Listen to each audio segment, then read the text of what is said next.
Olá, sexto ano, aqui é o professor Silvanei, professor da disciplina de História. E antes de nós começarmos a nossa videoaula, eu gostaria que você tomasse o teu caderno, caneta ou lápis e anotasse para que você possa fazer o teu relatório.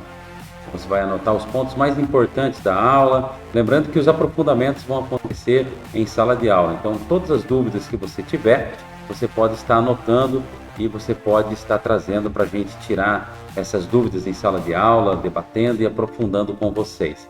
Muito bem, a aula de hoje nós vamos falar um pouquinho sobre os primeiros povoadores da Terra.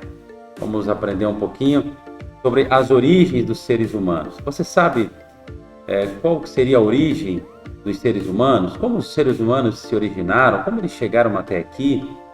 Como a gente explica as nossas origens? Existem algumas explicações. E quais são essas explicações, né? Muito bem, vamos falar um pouquinho sobre duas teorias que explicam a nossa origem. Eu acredito que todos já fizeram aquela pergunta: de onde viemos? O que estamos fazendo aqui? Qual é o propósito da nossa vida e para onde vamos? Então, mas essa pergunta de onde viemos, qual é a nossa origem, é uma pergunta sem dúvida alguma inquietante, que todos nós fazemos.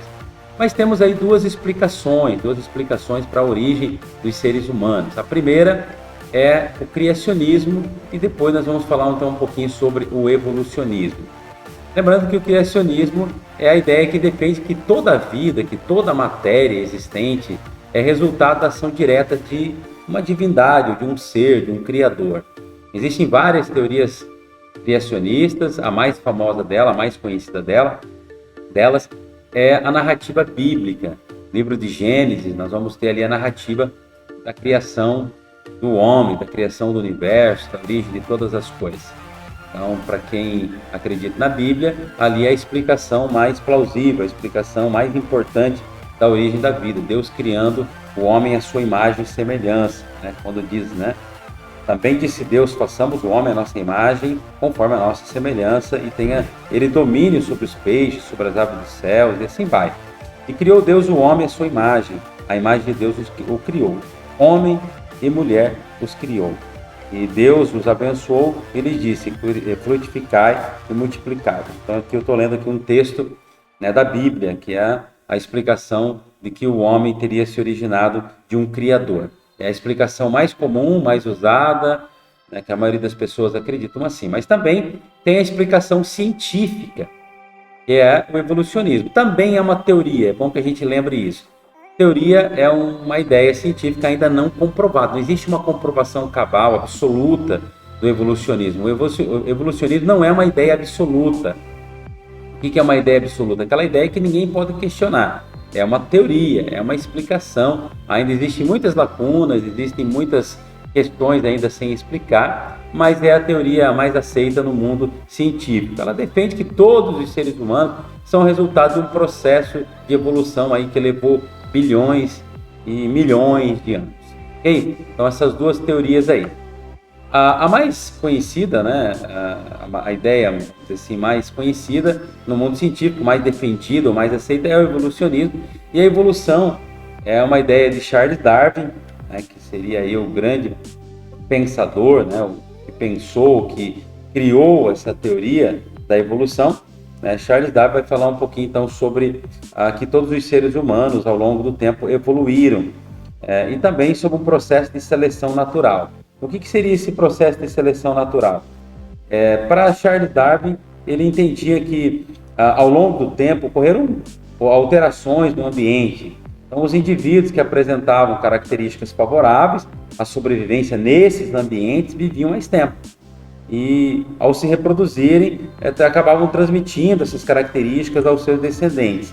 Já os indivíduos que não apresentassem adaptações que favoreciam a sobrevivência nesses ambientes, acabavam morrendo e não se reproduzindo. Então ele chamou esse processo de seleção natural.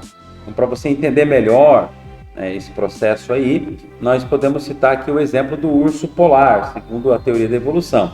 Uma espécie que teria conseguido sobreviver em seu ambiente, apesar das características, por apresentar algumas características como uma pele mais espessa, uma pelagem branca. A espessura da pele permitiu que esse animal suportasse aí as baixas temperaturas do Ártico. Já a cor mais clara, a cor branca, confundido com a neve, permitiu que esses animais quase não fossem notados no ambiente.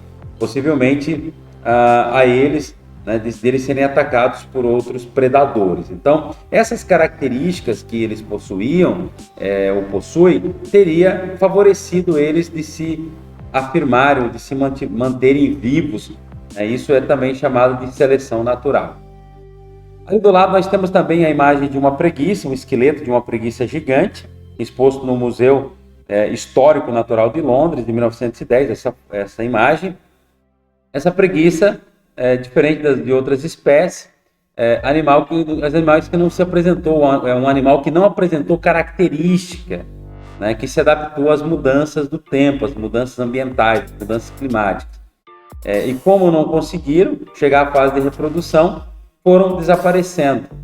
Esse pode ter sido o caso, por exemplo, dos mamutes, das preguiças gigantes, que não conseguiram se adaptar aos ambientes e por conta disso acabaram desaparecendo. Então, temos aí a teoria da evolução que se baseia na ideia da seleção natural. Os primeiros seres humanos são chamados de hominídeos. Então, nós vamos falar aqui dos seres humanos. Como que teria ocorrido essa evolução? Então, nós temos ali o primeiro grupo de primatas originou os primeiros hominídeos. Isso teria ocorrido lá, alguns falam em 3, outros falam em 5 milhões de anos atrás. A primeira espécie teria sido os australopithecus, que teria surgido na África. Esses australopithecus que se parecem mais com chimpanzés, são aparentados aí dos chimpanzés, a maioria deles, ou eles não eram bípedes, ou seja, começavam a querer desenvolver o bipedismo, que é andar em pé, mas em geral eram quadrúpedes, e isso teria surgido então em torno de 5 milhões de anos atrás, essa espécie de australopithecus, que seriam os antecessores aí dos seres humanos. Ali por volta de 2 milhões de anos atrás teria surgido o gênero Homo, que surgiu aí então por volta de 2 milhões de anos atrás. Aí depois desse gênero Homo nós vamos ter vários ali, o Homo erectus, nós vamos ter o Neanderthalense, nós vamos ter também vários outros hominídeos que habitaram na Terra, que viveram aqui, que faz parte desse gênero Homo. Mas mais conhecido do gênero Homo nós temos o Homo erectus, o Homo habilis primeiro, depois o Homo erectus e depois o Neanderthalense, que são os mais conhecidos. E por fim, o Homo sapiens, da onde teria surgido os seres humanos. O Homo sapiens teria surgido aí em torno de 100 mil anos atrás, que desenvolveu a habilidade da fala, a habilidade, desenvolvido plenamente a habilidade com as mãos, o próprio bipedismo, andar de pé, desenvolvido técnicas de caça, e teria dado origem então aos seres humanos. Então nós temos aí mais ou menos um quadro em geral do que seria a evolução, mas o gênero Homo teria surgido então por volta de 2 milhões de anos atrás, começando pelo Homo habilis, depois o Homo erectus e o Homo de Neanderthalense e por fim o Homo sapiens, que teria surgido em torno de 100 mil anos atrás. Temos aí a pré-história. A pré-história se divide em dois momentos importantes, dois períodos importantes. Nós temos aí o Paleolítico, a palavra paleo significa antigo, lítico, pedra. Então, o período, então nós temos Paleolítico ou Idade da Pedra Lascada. E nós temos aí um período que vai mais ou menos do surgimento do gênero Homo, aí há 2 milhões de anos atrás, até mais ou menos 10 mil anos atrás. Então, esse foi um longo período, aí, ou seja, de mais de 2 milhões de anos, e chamado de Paleolítico ou Idade da Pedra Lascada, tanto faz a expressão aí. Então, nesse período, o homem, algumas características dos seres humanos, ou dos hominídeos, eles eram nômades, a gente chamaria isso de nomadismo. O que seria nomadismo?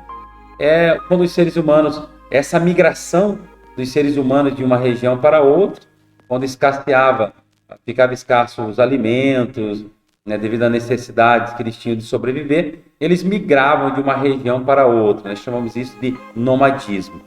Eles viviam também da caça, da pesca, da coleta de frutos.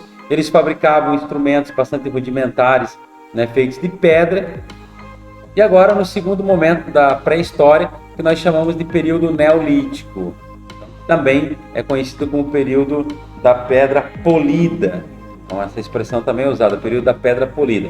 Esse período é mais curto, vai aí mais ou menos de 10 mil anos atrás, até ali por volta de 3.500, 3.000 anos antes de Cristo. Tá? Então, esse período, chamado período neolítico, foi um período em que o homem deixou o nomadismo e adotou o sedentarismo. Ele começou a desenvolver, começou a ficar mais fixo, né? Desenvolver moradia mais permanente em um determinado lugar. Isso ocorreu muito por conta do desenvolvimento da agricultura, da domesticação de animais. A partir daí ele desenvolveu também habilidades para desenvolver instrumentos, ele vai desenvolver também a metalurgia e assim por diante. Então, o período neolítico teria começado ali por volta de 10 mil anos atrás, 8 a 10 mil anos atrás, principalmente com o desenvolvimento da agricultura e a domesticação de animais. Mas os dois grandes períodos da pré-história, nós temos o período paleolítico e o período neolítico. Lembrando que o paleolítico vai de 2 milhões de anos antes de Cristo, né? Aí vai do surgimento do gênero homem até mais ou menos 10 mil anos atrás. E o período neolítico de 10 mil anos até mais ou menos 2, 3 mil anos antes de Cristo, né? Com essas características que vocês vão anotando aí. Consequência das mudanças climáticas. Então nós temos aí por volta de 10 mil anos atrás, 10 mil anos antes de Cristo, as temperaturas elevadas, o desaparecimento de muitos animais acostumados com o frio. Então nós temos bastante mudança aí no clima, né, que vai fazer com que algumas espécies desapareçam, outras acabam se adaptando. Escassez de carne intensificou a busca por outras fontes de alimento, por isso o homem vai desenvolver a própria agricultura, a plantação de grãos, principalmente do trigo, da cevada e de outras culturas também. O desenvolvimento da agricultura e a domesticação de animais. Metalurgia, a idade dos metais, também é uma das subdivisões aí desse período aí. Ali por volta de 5 mil anos antes de Cristo, os humanos desenvolveram a metalurgia, né, que é fundir ali os metais, o surgimento ali do bronze, o surgimento da metalurgia do ferro, metalurgia do ouro, da prata e assim por diante. Por volta de 3 mil anos descobriram o técnico de fabricação do bronze, como nós falamos aqui, e por volta de 1300 a.C. aprenderam a fundir o ferro e aperfeiçoaram instrumentos de guerra e agricultura. Foi muito importante a fabricação de enxadas, de arados e também de espadas que eram utilizadas nas guerras. Então, metalurgia tem a ver com essa, transformar os minérios, que pode ser tanto ferro, bronze, fundir com outros minérios também e formar ali um outro metal, um metal que capaz de produzir, né, que deu aos seres humanos a capacidade de produção de utensílios e da produção também de instrumentos, né, usados na agricultura. Muito bem, via de regra, então, nossa aula termina por aqui, a gente vai encerrando a nossa aula de hoje, porém eu gostaria mais uma vez de lembrar você, né, que esteja anotando as nossas aulas, anote todo o conteúdo, anote as dúvidas, busque outros vídeos na internet também, para que você possa estar aperfeiçoando e em sala de aula a gente vai debatendo um pouquinho mais sobre esse assunto. Um grande abraço a todos e até a próxima aula.